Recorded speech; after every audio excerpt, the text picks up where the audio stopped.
Beaucoup de mes frères sont traumatisés. Beaucoup de mes frères subissent le traumatisme des religions.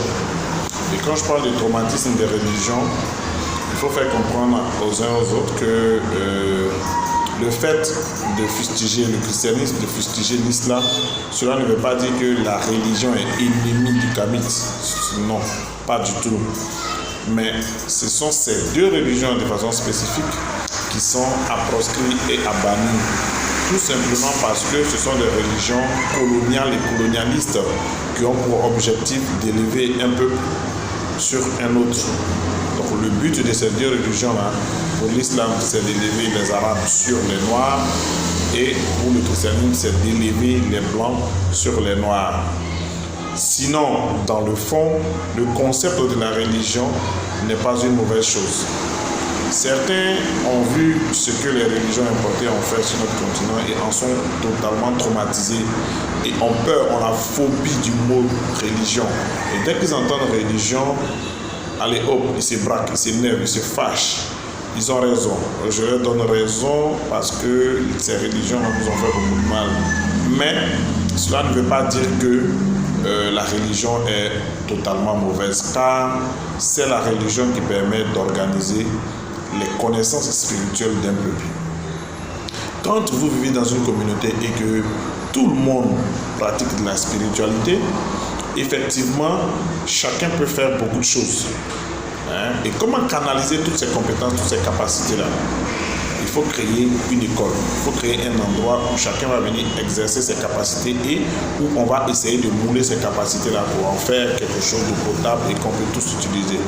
Et cette école de la spiritualité-là, c'est la religion. Voilà. Et c'est ce que nos ancêtres de l'Égypte antique avaient compris. Et en cela, ils avaient monté un système religieux avec toutes les entités, toutes les énergies que vous connaissez, Amon-Ra, Isis, Osiris, et ainsi de suite. Je ne vais pas tous les citer ici. Donc nos ancêtres avaient développé un concept spirituel religieux pour permettre à l'Égypte antique de se développer. Comment se fait-il que les Kamites d'aujourd'hui sont braqués quand ils entendent le mot religion? Ils disent que nous ne faisons pas de la religion, mais nous faisons la spiritualité. Je trouve que c'est une phrase un peu idiote.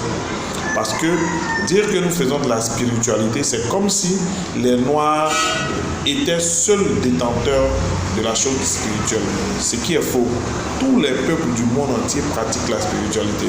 Les Blancs sont dans la spiritualité, les Asiatiques sont dans la spiritualité, les Rouges, les Jaunes, les Noirs, tout le monde est dans la spiritualité. Donc la spiritualité n'est pas l'apanage ou le bien ou la propriété d'un peuple précis ou des Kamites de façon précise. Non, la spiritualité appartient à tous et tout le monde pratique la spiritualité. C'est la même chose aussi pour la religion. La religion appartient à tous les peuples. Voilà, ce n'est pas, on va dire, une invention ou une chasse gardée des Occidentaux ou des Arabes, non.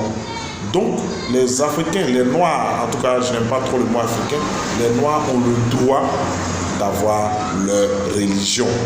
Et quand on dit religion, beaucoup immédiatement voient islam, voient christianisme. Mais on peut pratiquer la religion sans faire la même chose que l'islam et le christianisme. La preuve en est qu'il y a plusieurs types de religions.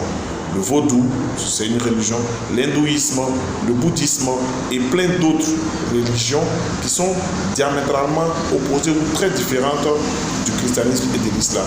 Donc c'est ce traumatisme que ces deux religions ont apporté à l'homme noir qui fait qu'aujourd'hui, les gens ont tellement peur quand ils entendent religion. Les gens ont tellement peur quand ils entendent culte au thème.